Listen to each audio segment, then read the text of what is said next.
Todo comenzó hace 5 años, cuando heredé la destilería de tequila de mi familia en Jalisco, México. La destilería Ramírez había estado en mi familia durante 6 generaciones, pero cuando mi padre falleció, la dejó completamente endeudada. Los bancos amenazaban con quitárnoslo todo.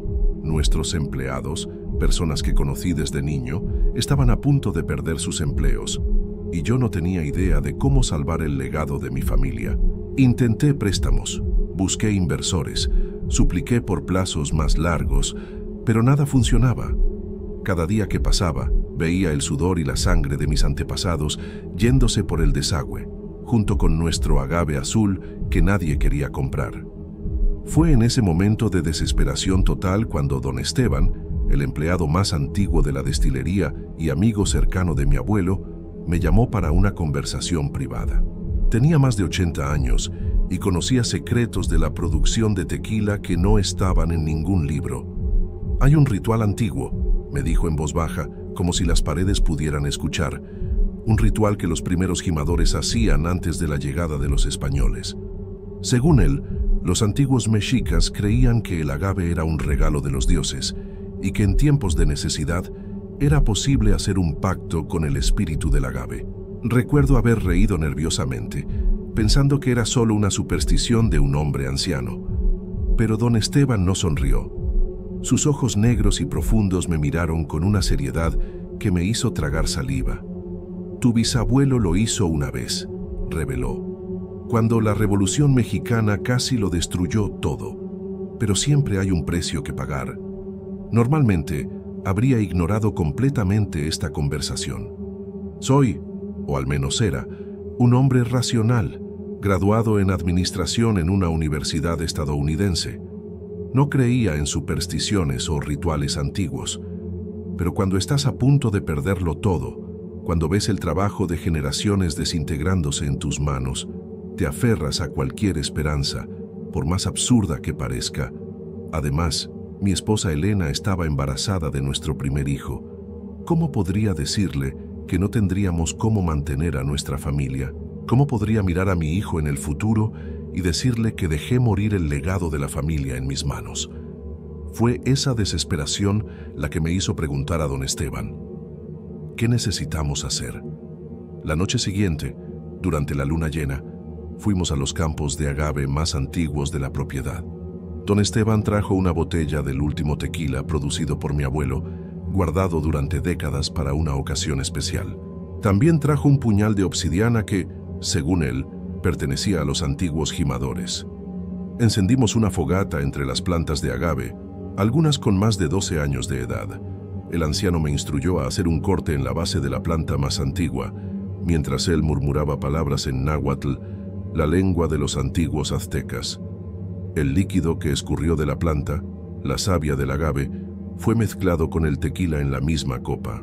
Entonces, don Esteban me dijo que hiciera mi petición y ofreciera algo a cambio. Algo que verdaderamente ames, explicó, pues el espíritu del agave no acepta ofrendas vacías. Con la copa en las manos, mirando el líquido que brillaba bajo la luz de la luna, hice mi petición. Y pido que salves la destilería de mi familia, que la hagas prosperar nuevamente y que nuestro nombre vuelva a ser respetado. Y entonces, sin pensar mucho en las consecuencias, ofrecí lo que más amo a cambio. En mi mente confundida por la desesperación, pensé vagamente en mi tiempo libre, tal vez en mis ambiciones personales fuera de la destilería. Nunca especifiqué exactamente qué estaba ofreciendo. Solo dije aquellas palabras genéricas que parecían apropiadas para el ritual. Don Esteban me miró con una expresión extraña, como si quisiera advertirme de algo, pero permaneció en silencio. Bebí la mitad del contenido de la copa, un líquido amargo y fuerte que quemó mi garganta como ningún tequila jamás lo había hecho, y derramé el resto en la tierra, alrededor de la planta de agave. A la mañana siguiente, desperté con una resaca terrible y una sensación de vergüenza por haber participado en aquel ritual absurdo. Elena notó mi estado y preguntó dónde había estado la noche anterior. Mentí, diciendo que había estado bebiendo con algunos empleados, tratando de encontrar soluciones a nuestros problemas. Ella pareció aceptar la explicación, aunque sus ojos mostraban preocupación. Decidí olvidar aquella noche y centrarme en soluciones reales para salvar la destilería. Pero entonces, algo extraño sucedió. Recibí una llamada de un distribuidor estadounidense que había rechazado nuestro tequila meses antes. Quería renegociar, diciendo que había oído rumores sobre una nueva fórmula que estábamos desarrollando. Me quedé confundido, pues no estábamos trabajando en nada nuevo, pero acepté la reunión.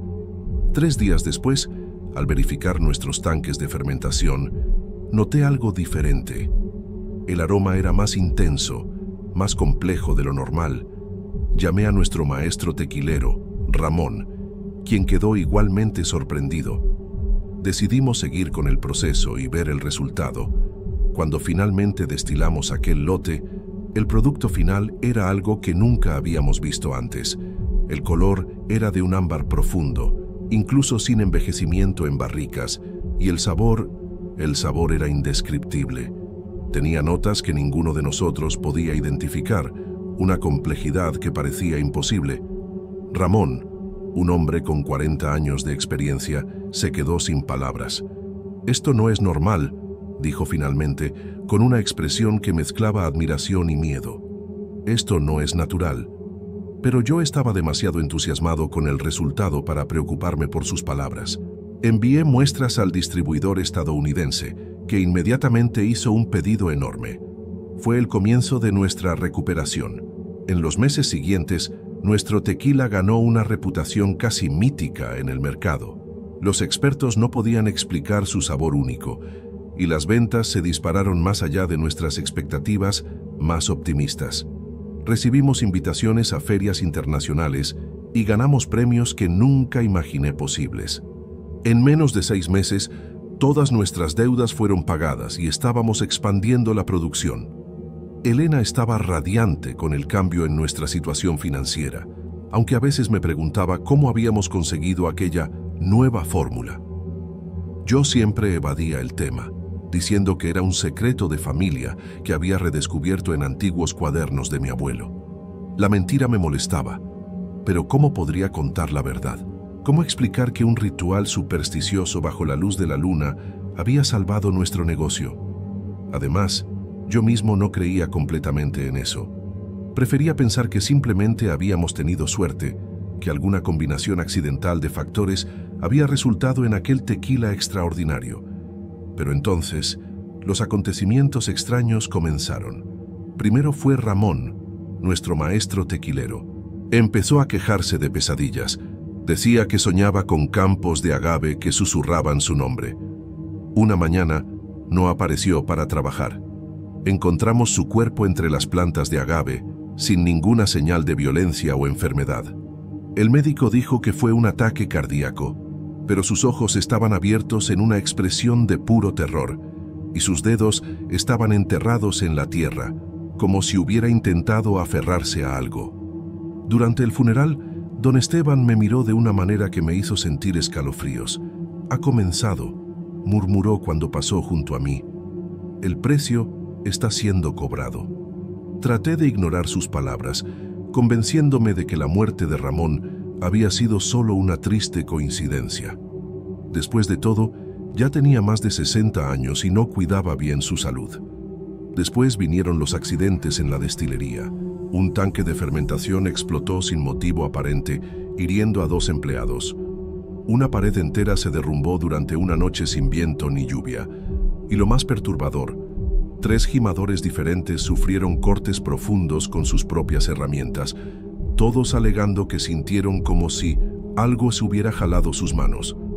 Los empleados más antiguos comenzaron a hablar en voz baja sobre una maldición, sobre cómo la destilería estaba pagando con sangre por su éxito.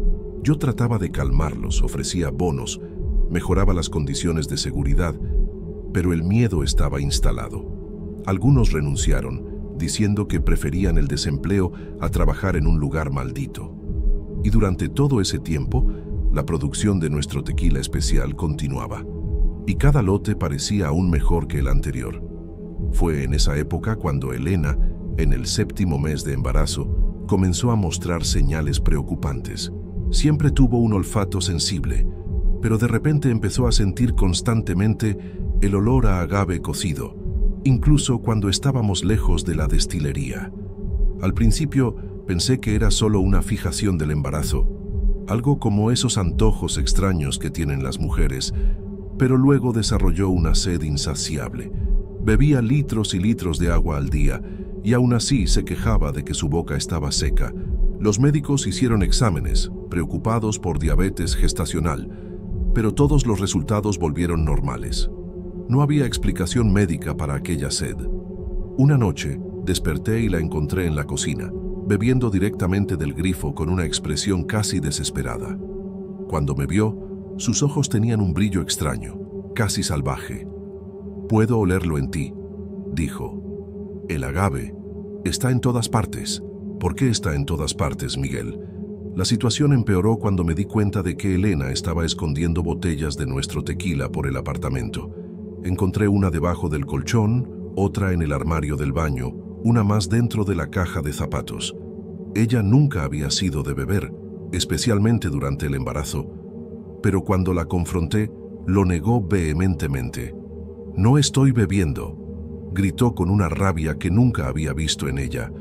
«Solo me gusta el olor». ¿Me calma? Traté de convencerla de consultar a un psicólogo, pensando que tal vez fuera algún tipo de depresión prenatal, pero ella se negó. En cambio, comenzó a cerrar con llave la puerta de la habitación cuando yo salía a trabajar.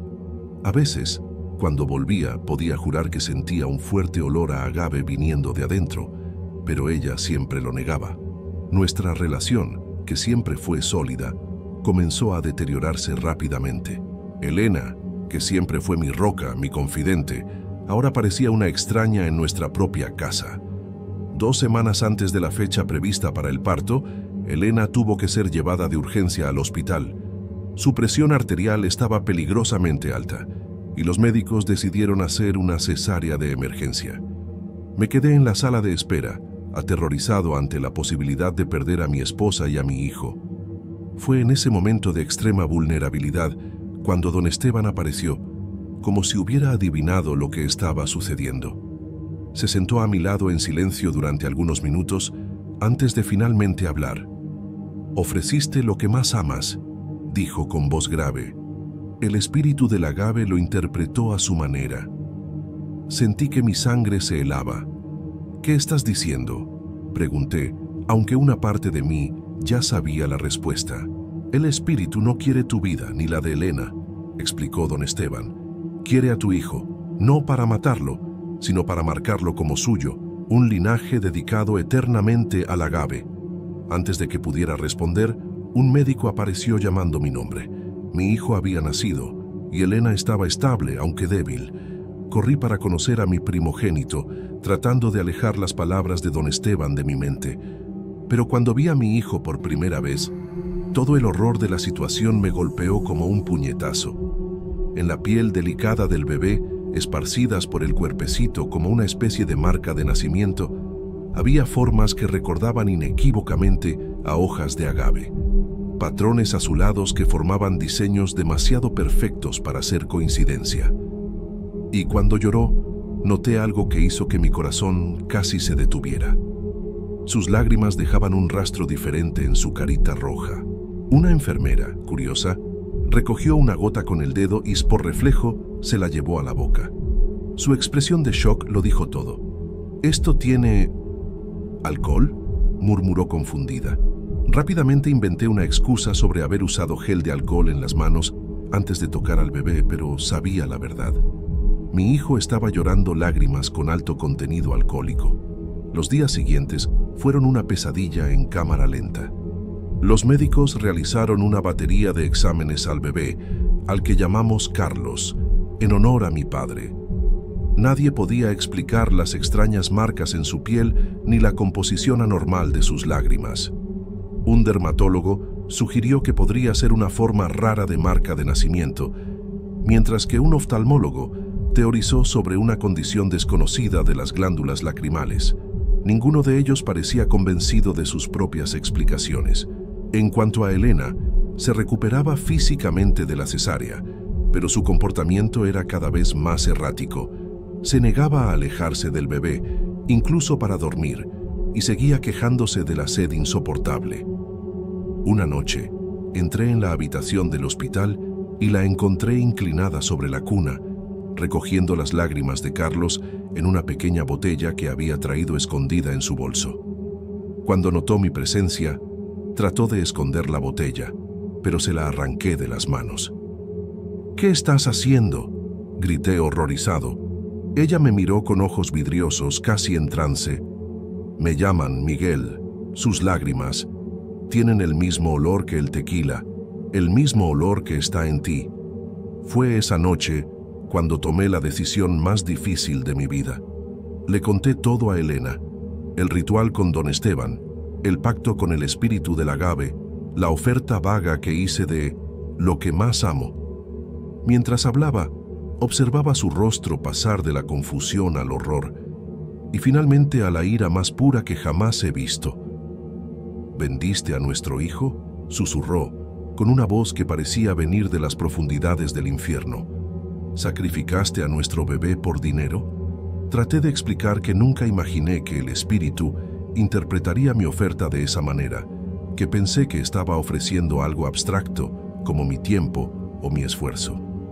Pero mis explicaciones sonaban vacías incluso para mí mismo. La verdad es que había hecho un pacto sin considerar las consecuencias, movido por la desesperación y la codicia. Elena se levantó de la cama, ignorando el dolor de la cirugía reciente, y comenzó a juntar sus cosas y las del bebé. «¿A dónde vas?», pregunté en pánico.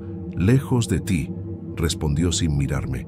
«Voy a proteger a mi hijo del monstruo en que se ha convertido su padre». Traté de impedírselo. Dije que podríamos encontrar una solución juntos, que podríamos consultar a un sacerdote, un chamán, cualquier persona que pudiera ayudarnos a deshacer el pacto. Pero Elena estaba más allá de la razón. Llamó a seguridad cuando intenté sujetarla, alegando que la estaba amenazando. Fui escoltado fuera del hospital, impotente, viendo a mi familia desmoronarse ante mis ojos. En los días siguientes, traté desesperadamente de ponerme en contacto con ella, pero Elena había desaparecido por completo. Volvió a la casa de sus padres en Guadalajara, cambió de número, me bloqueó en todas las redes sociales. A través de amigos en común, supe que había contratado a un abogado y estaba solicitando el divorcio y la custodia total de Carlos. Las acusaciones eran de abuso psicológico y negligencia, nada sobre pactos sobrenaturales, por supuesto. ¿Quién le creería? De la misma manera, ¿quién me creería a mí si intentara explicar la verdadera situación?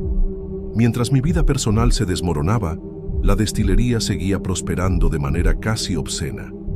Nuestro tequila ahora era considerado el mejor del mundo, con listas de espera de meses para una sola botella. Recibimos ofertas millonarias de grandes conglomerados de bebidas que querían comprar nuestra fórmula secreta.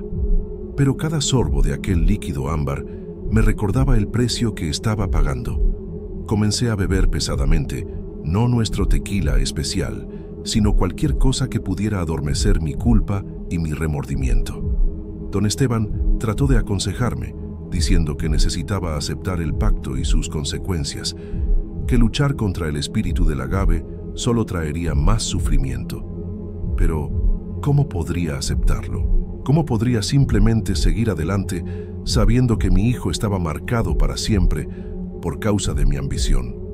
Pasé los 3 años siguientes en una espiral autodestructiva, alternando entre periodos de trabajo obsesivo en la destilería y colapsos completos donde desaparecía por días, bebiendo hasta perder la conciencia. Intenté todos los medios legales posibles para ver a mi hijo, pero Elena había construido un caso sólido contra mí, usando mi alcoholismo y comportamiento errático como pruebas de que yo era inepto como padre. Las pocas fotos que pude ver de Carlos a través de conocidos mostraban que las marcas en su piel se estaban volviendo más pronunciadas a medida que crecía, formando patrones cada vez más complejos e innegablemente similares a las hojas de agave. En una de ellas, noté que sus ojos habían adquirido un tono azulado, casi del mismo color del agave azul maduro. Estaba sucediendo exactamente como don Esteban había previsto.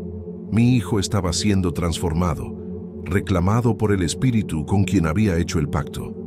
Fue después de uno de esos períodos de borrachera intensa que recibí una llamada inesperada. Era Elena. Su voz estaba tensa, controlada, pero pude detectar el miedo subyacente. «Necesitamos hablar», dijo simplemente. Acordamos un encuentro en un café neutral en Guadalajara, lejos de la destilería y de cualquier cosa relacionada con el agave. Cuando la vi entrar en el café, mi corazón se encogió. Estaba más delgada, con ojeras profundas, el cabello antes brillante, ahora sin vida. Pero lo que más me impactó fue su piel. Estaba reseca, casi escamosa, como si sufriera de deshidratación severa.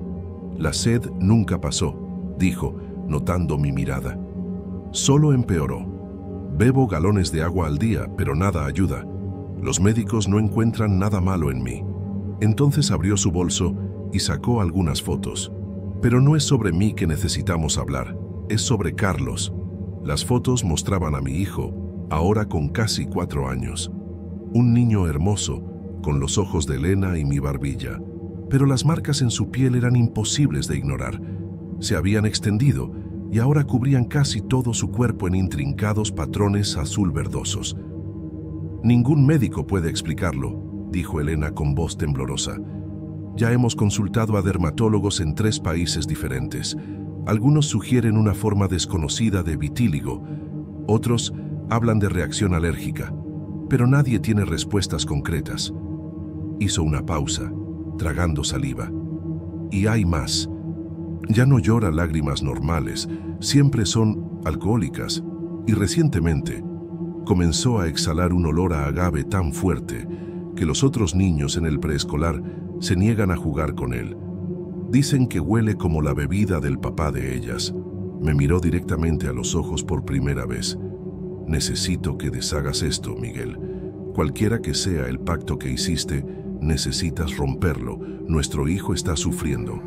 Aquella conversación con Elena lo cambió todo. Ver el sufrimiento en su rostro, escuchar sobre el aislamiento que Carlos estaba enfrentando, fue como una bofetada de realidad que tanto intentaba evitar ahogándome en la bebida.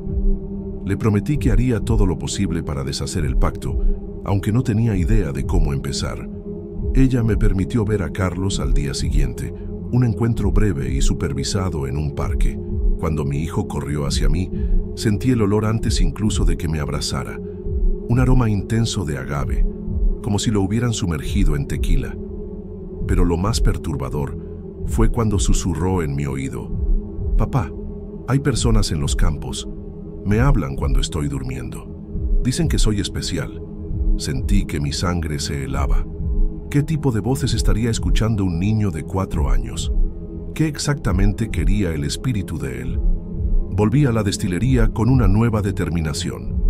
Busqué a don Esteban inmediatamente, exigiendo respuestas. El anciano parecía haber envejecido décadas desde nuestro ritual, su rostro ahora un mapa de arrugas profundas, sus ojos casi opacos. «Sabía que volverías cuando estuvieras listo para entender», dijo calmadamente. Según don Esteban, el espíritu del agave no quería la muerte de Carlos, quería su vida, su esencia. Estaba lentamente transformando a mi hijo en algo que no era completamente humano, un canal entre nuestro mundo y el mundo de los espíritus. «El pacto no puede ser roto», explicó don Esteban con pesar, «pero puede ser renegociado. Ofreciste lo que más amas. Tal vez sea hora de ser más específico sobre lo que eso significa».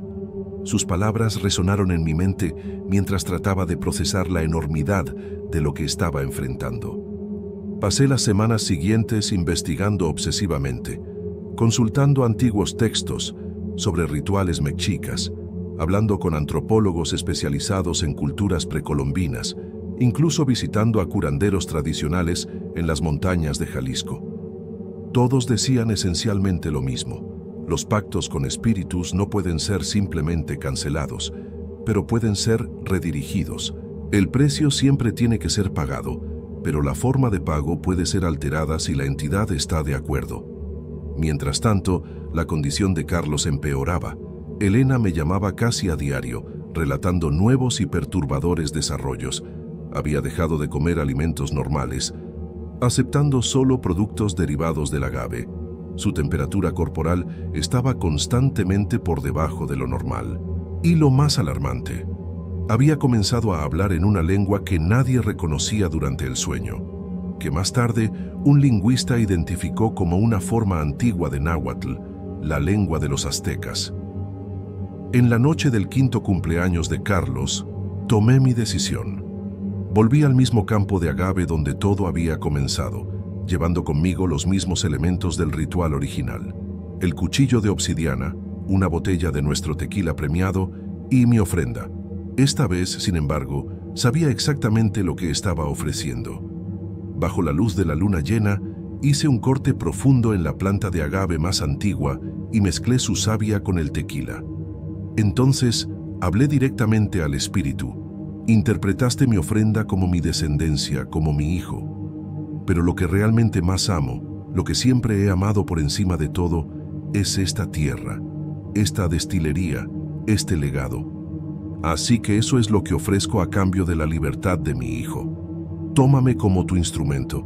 Deja que yo sea el canal entre los mundos. Deja que mi cuerpo lleve las marcas, que mis lágrimas sean el espíritu destilado. Libera a mi hijo y tómame en su lugar. El silencio que siguió fue absoluto. Ni siquiera el viento se atrevía a soplar entre las plantas de agave. Entonces, lo sentí. Una presencia antigua y poderosa, algo que parecía emerger de la propia tierra bajo mis pies. No vi nada con mis ojos, pero sentí como si estuviera siendo observado, evaluado. La sensación de hormigueo comenzó en mis dedos, subiendo por mis brazos hasta envolver todo mi cuerpo. El dolor vino a continuación, no un dolor agudo, sino un ardor profundo, como si cada célula de mi cuerpo estuviera siendo reescrita. Caí de rodillas, incapaz de mantenerme en pie, mientras olas de agonía recorrían mi cuerpo. En algún momento, perdí la conciencia. Desperté con el sol naciente golpeando mi rostro. Mi boca estaba tan seca que apenas podía tragar y cada músculo de mi cuerpo dolía como si hubiera corrido una maratón. Cuando finalmente logré levantarme y mirar mis brazos, casi grité de shock. Mi piel, antes lisa y morena, ahora estaba cubierta con los mismos patrones azul verdosos que había visto en el cuerpo de Carlos. Las marcas de agave estaban en mí ahora, extendiéndose bajo mi piel como raíces buscando tierra.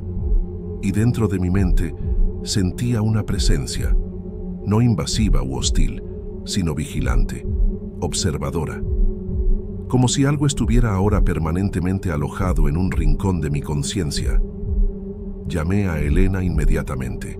Atendió llorando, pero eran lágrimas de alivio, no de desesperación.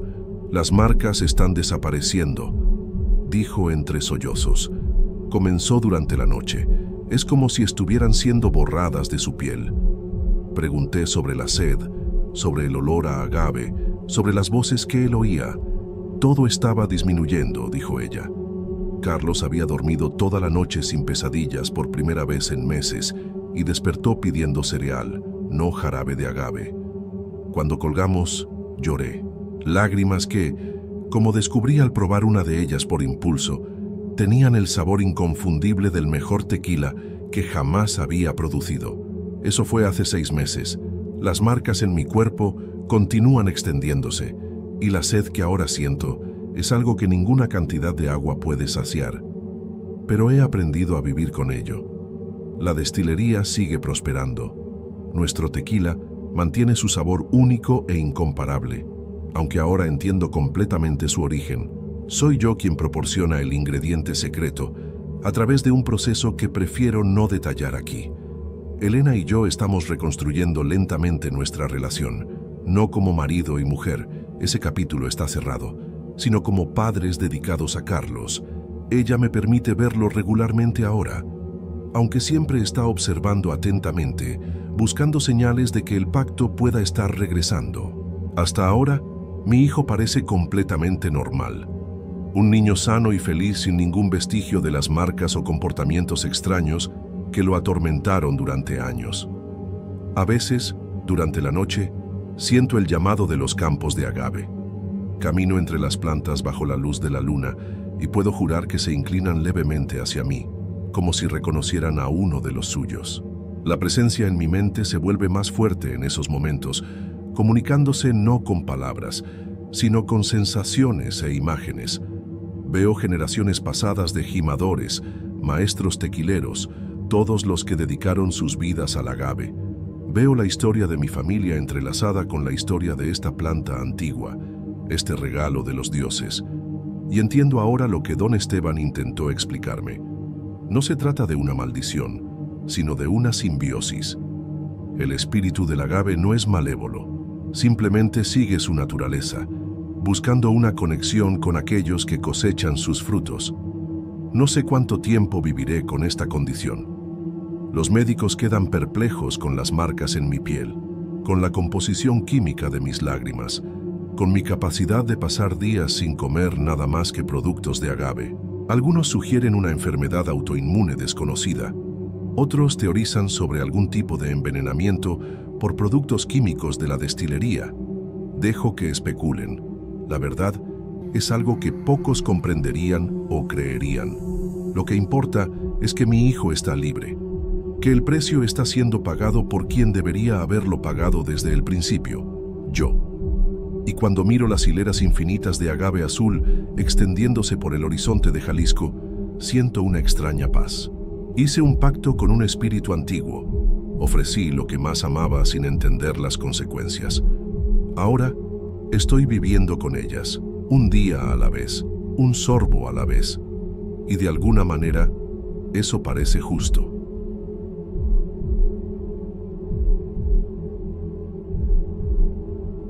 Mi nombre es Ricardo, soy camionero aquí en Jalisco, México, y paso la mayor parte del tiempo en la carretera, pero lo que viví aquel día en Tequila, en mi propia casa, me dejó con un miedo que no se me quita. No soy de inventar historias, nunca he sido de creer en cosas raras, pero esto que me pasó fue demasiado real, y necesito compartirlo con alguien. A lo mejor alguien aquí ha pasado por algo parecido. Estaba en medio de una entrega, manejando por una carretera desierta, cuando mi celular sonó. Vi el número y me quedé helado al instante, porque era el contacto de mi hermana, Clara, que murió hace más de 5 años en un accidente de coche. No borro su número del celular por cuestión de memoria, de nostalgia, pero ver ese nombre en la pantalla me hizo detener el camión en el acotamiento. ¿Cómo es que alguien me estaba llamando desde su número? Contesté con la mano temblando, y del otro lado escuché una voz que parecía la de Clara, medio ronca, pidiéndome que regresara a casa ahora. Mi corazón se aceleró, ni siquiera podía responder bien, solo balbuceé un «está bien» y colgué, con un frío en la espalda que no podía ignorar. Después de la llamada, me quedé parado ahí en el acotamiento por unos buenos minutos, intentando entender qué había pasado. Mi cerebro gritaba que era imposible, que Clara no podía haberme llamado, pero la voz era tan parecida que me dio un nudo en el estómago. Pensé que tal vez alguien estaba usando su celular viejo, o que era una broma de mal gusto, pero ¿quién haría eso después de tanto tiempo? Estaba a unas 4 horas de casa, y aunque tenía miedo, decidí regresar, porque algo en esa voz me dejó inquieto, como si necesitara ir allá. Llamé a mi cuñado, Juan, que estaba casado con Clara antes de que ella falleciera, para ver si sabía algo, pero su celular estaba apagado. Me puse más nervioso aún, sin tener con quién hablar de esto. Tomé la carretera de vuelta, manejando con la cabeza llena de pensamientos, mirando el celular de vez en cuando, como si fuera a sonar otra vez. Cada kilómetro parecía más largo, y solo quería llegar a casa para entender qué estaba pasando. Mi pecho estaba apretado, y no podía dejar de pensar en esa voz. Llegué a Tequila ya al final de la tarde. El cielo estaba medio anaranjado, y la calle de mi casa estaba tranquila, como siempre. Bajé del camión con las piernas medio débiles, todavía con ese miedo rondando mi cabeza. Llamé a mi esposa, Laura, pero no escuché respuesta, lo que ya me puso más tenso, porque ella normalmente está en casa a esa hora. Abrí la puerta principal y sentí un escalofrío, porque la casa estaba rara, no sé explicarlo. Parecía más fría de lo normal. Los muebles estaban en su lugar, pero había algo fuera de lo común, como una sensación de que alguien había pasado por ahí. Fui a la cocina y vi que el celular de Laura estaba en la mesa, pero apagado, sin batería. Empecé a llamarla otra vez, caminando por las habitaciones, pero no encontré a nadie.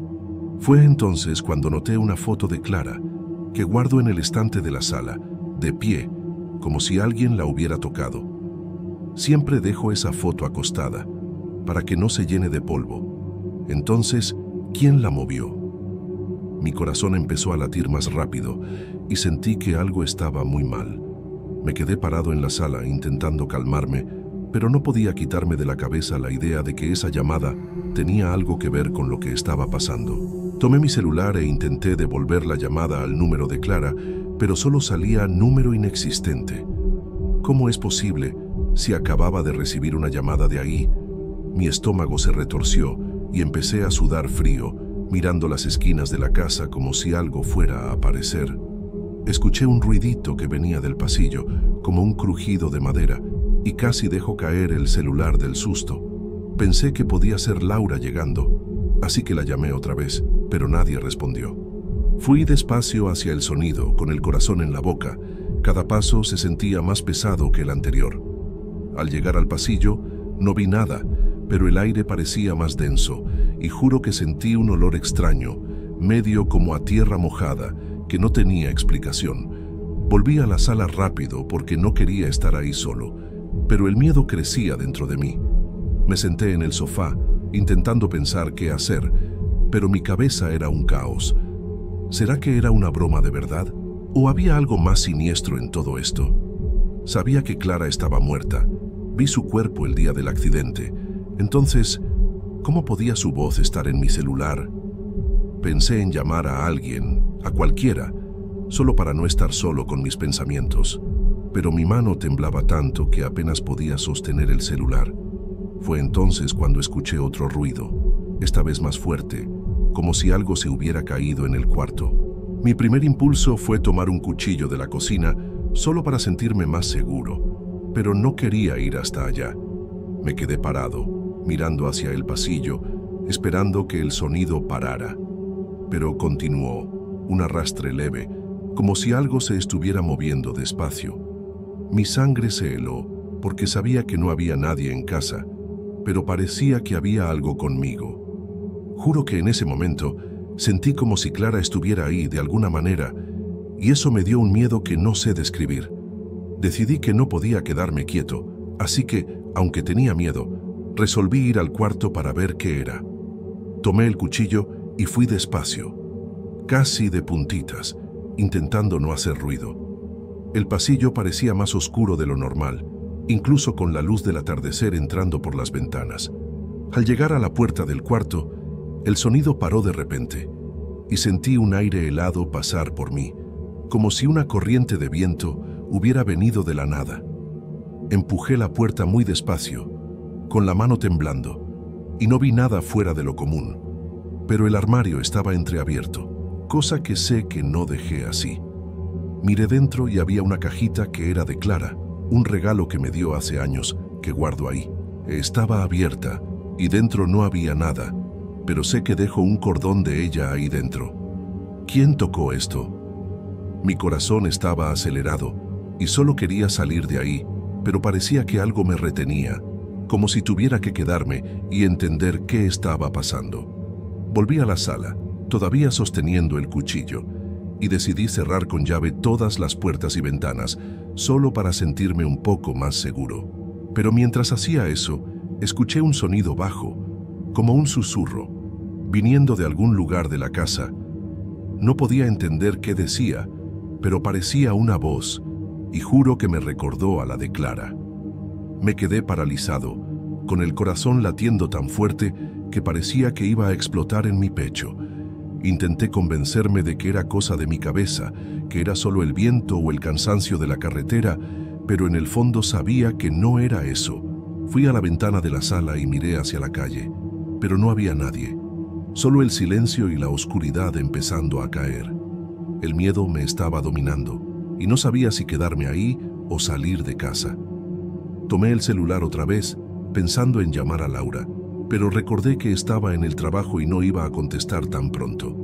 Me quedé ahí, apoyado contra la pared, sintiendo que algo me observaba y no podía moverme. ¿Alguien ha tenido una experiencia así, de escuchar la voz de alguien que ya se fue? Tengo mucho miedo de lo que esto pueda significar. Finalmente, resolví que no podía quedarme solo en esa casa con esos ruidos y sensaciones extrañas. Tomé las llaves del camión y decidí ir a un bar o a una gasolinera, cualquier lugar con gente solo para no sentirme tan aislado. Antes de salir, miré por la casa una última vez y juro que vi la cortina de la sala moverse levemente, como si alguien hubiera pasado por detrás, pero no había nadie. Todo mi cuerpo se erizó y corrí hacia la puerta, cerrando todo con llave detrás de mí. Entré al camión y trabé las puertas, pero aún así no me sentía seguro. Me quedé mirando por el retrovisor, pensando que iba a ver algo en la ventana de la casa, pero solo había oscuridad. Manejé hasta una gasolinera más adelante, con las manos todavía temblando en el volante, y paré ahí intentando poner la cabeza en su lugar. Pero incluso en la gasolinera, con luces y movimiento, todavía sentía ese peso, como si algo hubiera venido conmigo. No sé explicarlo, pero parecía que Clara, o lo que fuera, no quería que me alejara. Me quedé en la gasolinera por un buen rato, solo mirando al vacío, intentando ordenar mis pensamientos. Mi celular estaba en la mano, pero no tenía valor para llamar a nadie, con miedo de escuchar esa voz otra vez. Al mismo tiempo, empecé a pensar que tal vez Clara estaba tratando de avisarme de algo, que esa llamada no era solo para asustarme, sino para ayudarme.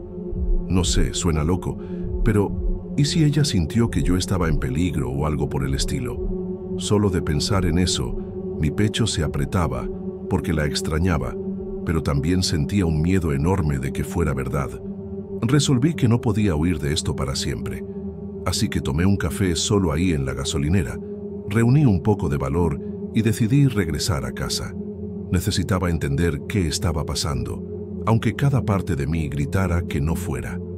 Antes de salir, sostuve un rosario que siempre llevo en el camión, pidiendo protección, porque, lo juro, tenía un presentimiento muy malo. Al llegar de nuevo a mi calle, ya era de noche, y la oscuridad parecía más pesada que antes.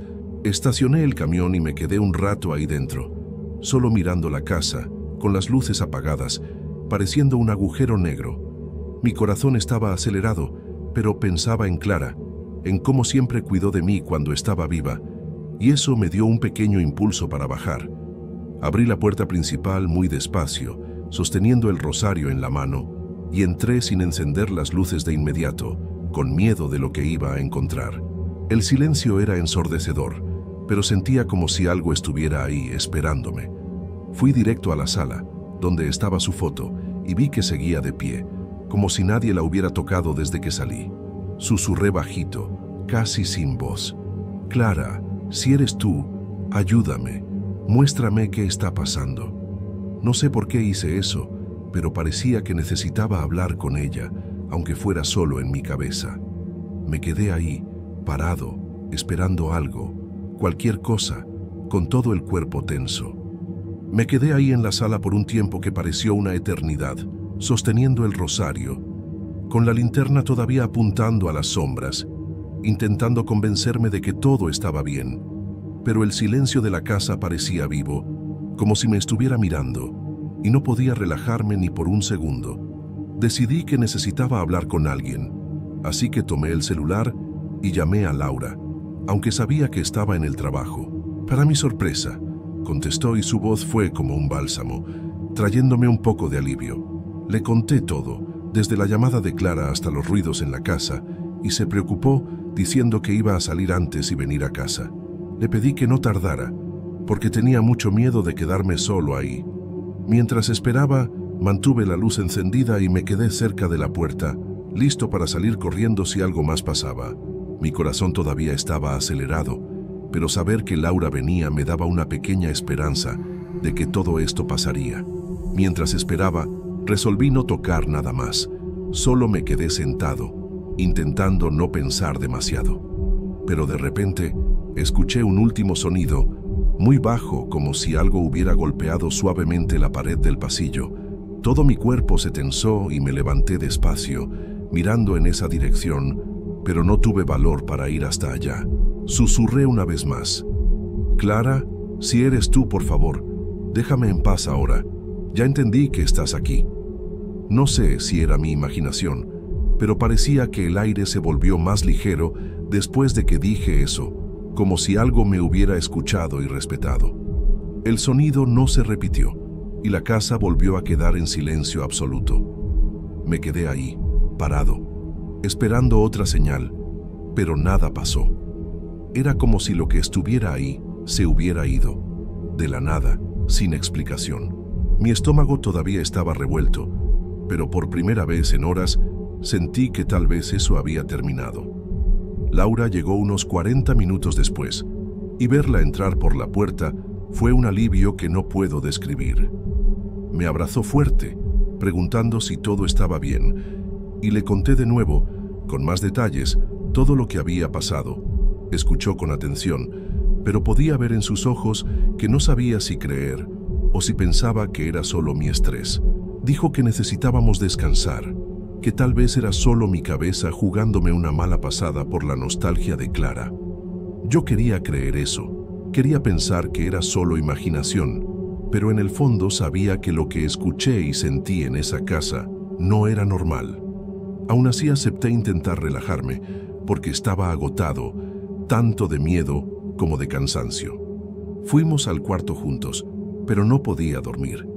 Me quedaba mirando al techo, pensando que iba a escuchar algo en cualquier momento. Sin embargo, la noche pasó, y no pasó nada más, ni un ruidito, ni un susurro. Pasé los días siguientes intentando volver a la rutina, pero confieso que no es lo mismo. Cada vez que entro a casa, miro las esquinas, esperando escuchar o ver algo de nuevo.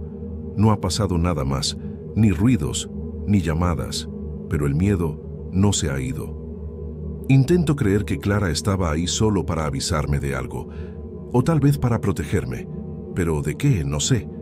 A veces tomo su foto y me quedo mirándola, sintiendo nostalgia, pero también con un escalofrío que no pasa.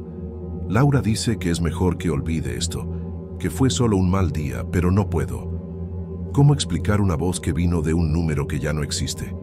¿Cómo explicar los ruidos y las cosas movidas? No tengo respuestas, y creo que nunca las tendré. Solo sé que desde ese día no me siento tan seguro en mi propia casa, aunque todo haya parado de la nada. Escribir esto aquí me ayudó un poco, desahogarme sobre lo que viví, aunque todavía no tenga respuestas. Estoy compartiendo esto porque sé que hay gente que ha pasado por cosas extrañas así, y tal vez alguien me ayude a entender o a lidiar con esto. No sé si Clara volverá o si fue solo ese día, pero espero que haya sido la última vez. La nostalgia por ella todavía duele, pero ahora viene con este peso, este miedo de que algo más allá de lo que entiendo esté cerca. Voy a seguir viviendo, regresando a las carreteras, intentando dejar esto atrás, pero sé que ese día se quedará en mi memoria para siempre. Si alguien tiene algo parecido que contar o sabe qué pudo haber sido esto, por favor, díganme. Necesito cualquier cosa que me ayude a poner esto en perspectiva. Por ahora, es todo. Y espero que esta historia se quede solo como un relato extraño, sin más capítulos.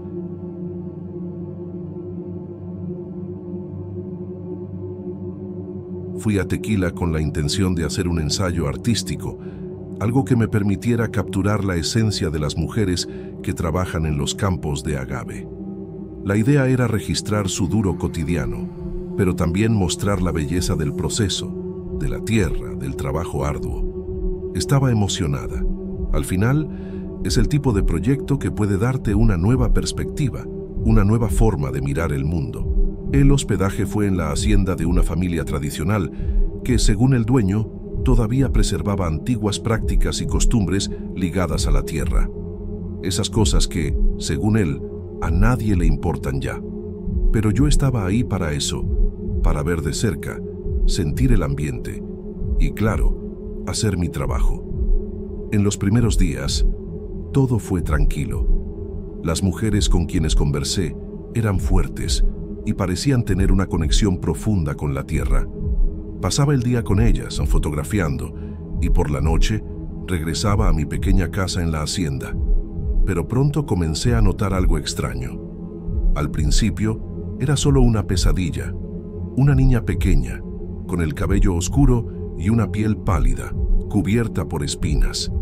Ella siempre estaba en un campo de agave, con la luz de la luna iluminando su figura. Cada noche, el sueño se volvía más vívido. Despertaba con la sensación de que algo me observaba, y la imagen de la niña se arrastraba a mi mente como una sombra persistente. Intenté ignorarlo, pensando que era solo el estrés del trabajo y del viaje. Tal vez el cansancio estaba afectando mi sueño, pero la sensación de incomodidad continuaba. En las noches siguientes, las pesadillas se intensificaron, como si ella estuviera tratando de hablarme, de pedirme algo. La niña no decía una palabra, pero su mirada estaba llena de dolor. Estaba tan perturbada que comencé a cuestionarme si aquello era solo una pesadilla o si había algo más. Fue entonces cuando, durante una conversación casual con la esposa del hacendado, algo llamó mi atención. Ella habló de una historia antigua sobre la familia, algo que nadie más mencionaba. Fui directa al punto y pregunté sobre eso. Ella dudó, pero dijo que sería mejor no hablar del asunto. Eso solo aumentó mi curiosidad. Ya no podía dormir bien. Cuando no estaba con las mujeres en los campos, buscaba información sobre la historia de la familia. Cada vez más, algo parecía jalarme hacia aquel misterio. La esposa del hacendado habló casi en un susurro sobre una hija bastarda de la familia, alguien que nunca fue mencionada y que había muerto siendo niña. La historia decía que la niña había sido sacrificada durante un ritual agrícola, algo relacionado con la fertilidad de la tierra para garantizar buenas cosechas. La historia era vaga e incompleta, como si las palabras fueran borradas a propósito, pero lo suficiente para que yo entendiera que aquel sacrificio había ocurrido. Yo sabía que aquello era real, y sabía que la niña, de alguna forma, estaba tratando de contármelo. Comencé a notar conexiones entre la niña de mi sueño y lo que estaba sucediendo en la hacienda. El campo de agave, el ritual, su mirada, todo parecía encajar. Ella quería ser recordada, y yo no sabía por qué yo, una simple fotógrafa, estaba siendo elegida para cargar ese peso. Cada noche las pesadillas empeoraban, y ya no podía distinguir lo que era real y lo que era parte de mi delirio. Las mujeres que trabajaban en el campo parecían no notar nada extraño, pero yo sentía un peso en el aire, una sensación de que todo estaba a punto de explotar, y yo estaba en el centro de todo esto, sin poder escapar. Comencé a buscar más sobre aquel ritual. En los días siguientes, intenté conversar con los más viejos de la hacienda, aquellos que parecían saber más sobre la historia de la familia, pero siempre que mencionaba el nombre de la niña o el sacrificio, se ponían visiblemente incómodos y cambiaban de tema rápidamente. Aquello solo me dejaba más ansiosa. Había algo que estaba siendo ocultado, algo que nadie quería que yo supiera. Pero los sueños continuaban. La niña ahora aparecía durante el día, en destellos rápidos, como si me estuviera siguiendo. La veía a lo lejos, en el borde de los campos de agave, su figura cubierta de espinas, como si siempre estuviera esperándome. La noche en que finalmente encontré algo fue por casualidad. Estaba revisando los archivos antiguos de la hacienda, hurgando en papeles amarillentos y fotos antiguas, cuando encontré una carta. Estaba parcialmente rasgada, pero la firma al final me heló la sangre. Sacrificio de sangre para la tierra. No había dudas de que aquel ritual había ocurrido, y la niña era parte de él. Yo sabía, en el fondo, que ella no estaba pidiendo ser recordada por simple capricho. Ella quería ser liberada, y estaba comenzando a entender que, a diferencia de un simple espíritu perdido, ella estaba tratando de involucrarme, como si yo fuera la clave para lo que había sucedido. Aquella noche, la sensación de que algo me observaba fue insoportable. El viento soplaba fuerte entre los campos y ya no podía distinguir si el ruido de las hojas era solo el viento o si era algo más. Sentí que algo estaba ahí, en algún lugar, entre las sombras de los agaves. Mi respiración estaba pesada y la sensación de estar siendo observada no me dejó en paz. La imagen de la niña parecía estar ahí, cerca, solo esperando que yo hiciera algo. Estaba en pánico, sin saber hacia dónde correr o qué hacer. La pesadilla estaba más cerca que nunca, y tenía la sensación de que, si no hacía lo que ella quería, la cosa que me perseguía me tomaría por completo. Fue al día siguiente que resolví hacer algo. Volví al campo donde siempre la veía, y, en silencio, comencé a fotografiar lo que quedaba de las plantas de agave. Algo dentro de mí decía que si capturaba aquello, si tocaba la tierra en ese punto exacto, tal vez podría finalmente entender lo que estaba sucediendo. Cuando tomé la última foto, una sensación extraña se apoderó de mí, como si la cámara se estuviera calentando en mis manos. Fue cuando me di cuenta, la niña estaba ahí, de pie, entre los agaves. Yo sabía que ella no era solo un espectro, sino parte de la tierra, de la historia, de algo mucho más profundo. Y en aquel momento sentí como si la hacienda entera estuviera respirando con ella, como si la tierra, finalmente, hubiera sido tocada. En ese instante, todo cambió. Escuché un crujido fuerte viniendo del suelo, un sonido profundo que parecía haber venido de las entrañas de la tierra. Era como si algo se estuviera liberando, algo que estaba aprisionado por siglos. El silencio fue absoluto. El viento cesó, y la niña, con las espinas cubriendo su cuerpo, desapareció como si hubiera sido absorbida por la tierra donde un día fue sacrificada. Ya no sentí miedo, sino una sensación de alivio, como si la tensión finalmente se hubiera roto. Cuando me volteé para salir, el campo de agave parecía más vivo, más presente, y es por alguna razón sabía que algo fundamental había cambiado en aquel lugar. Los días siguientes fueron un borrón. La sensación de que la niña había sido de alguna forma liberada me dejaba extrañamente tranquila, pero al mismo tiempo no podía sacar de mi cabeza que lo que había ocurrido ahí era algo mucho mayor de lo que podría entender. El campo de agave parecía diferente, pero nadie más parecía notarlo. Las mujeres que fotografiaba estaban en sus rutinas, como si nada hubiera cambiado. Sin embargo, algo en mí se había alterado.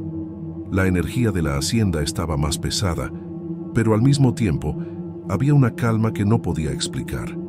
La niña no apareció más en mis sueños, pero su presencia, de alguna forma, todavía estaba conmigo, como una marca. En mi última noche en la hacienda, fui hasta la pequeña capilla que existía en la propiedad. El cielo estaba despejado y las estrellas parecían más cercanas que nunca. Quería tratar de entender lo que había ocurrido, el porqué de todo aquello. Me senté en silencio, mirando las velas encendidas y perdiéndome en mis propios pensamientos. A cada minuto parecía que la atmósfera se volvía más densa. Algo estaba a punto de suceder, pero no sabía qué. Fue cuando una brisa fría pasó por la capilla, apagando las velas una a una. Miré alrededor, tratando de entender, pero no había viento suficiente para eso. Entonces, escuché una risa. No fue algo fuerte, sino un sonido sutil, como si alguien estuviera ahí, pero yo no podía ver. No había nadie más en la capilla, ni en los campos, y la risa parecía venir de dentro de mí, como si fuera una respuesta. Algo me decía que la niña ya no necesitaba ser recordada. Ya había sido escuchada, y que aunque la historia de su sacrificio estuviera borrada, ella ahora era parte de aquel lugar, de la tierra, del campo, del agave. Yo había cumplido la función de ser testigo, y tal vez por eso ya no era necesario que ella me atormentara. Al día siguiente, dejé la hacienda. El hacendado y su esposa ni siquiera mencionaron lo ocurrido, y no hubo despedidas emocionales. Nadie nunca hablaba de aquella hija bastarda, y yo nunca más mencioné a la niña ni a los otros trabajadores. De alguna forma, todo lo que sucedió parecía haber sido borrado de mi memoria, pero al mismo tiempo, aquel campo de agave todavía me seguía. Incluso después de semanas, no pude borrar la imagen de la niña, pero ya no la veía como una entidad amenazadora. La veía como una parte esencial de aquel lugar, un recuerdo de un pasado que no debería ser olvidado. Si alguien me preguntara qué pasó en Tequila, diría que fue solo una pesadilla. Pero en el fondo, sé que lo que viví fue mucho más real que cualquier cosa que haya experimentado antes. La tierra guarda secretos, y a veces hay historias que no pueden ser borradas, aunque lo intenten. Y al final de cuentas, yo soy solo la testigo. No puedo explicar completamente lo que sucedió, pero puedo sentir, hasta hoy, que la niña, cubierta de espinas, todavía está ahí, en los campos de agave, esperando ser recordada, esperando que alguien recuerde lo que ella pasó.